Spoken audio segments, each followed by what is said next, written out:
Dalam rangka memberikan pemahaman kepada para pelaku bisnis industri terkait pentingnya izin usaha industri, Wakil Wali Kota Palembang Fitriyanti Agustinda membuka kegiatan sosialisasi prosedur izin usaha industri di Aula Kantor Camat Ilir Barat 1.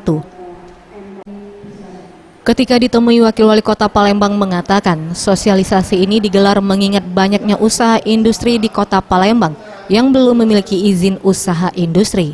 Diharapkan dengan digelarnya sosialisasi ini dapat meningkatkan kesadaran para pelaku usaha industri untuk memiliki izin usaha industri.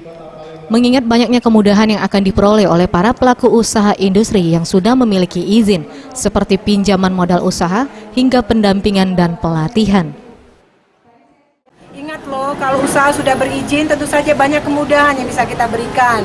Mulai dari pinjaman modal usaha, mulai dari pendampingan, ya, pelatihan, dan nanti kalau seandainya ada bantuan-bantuan dari pemerintah pusat, mereka juga tentu saja mempunyai izin usaha yang kita utamakan.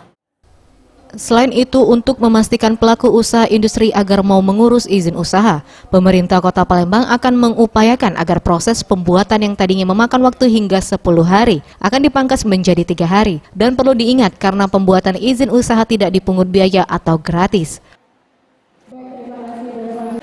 Tim Liputan Sriwijaya TV.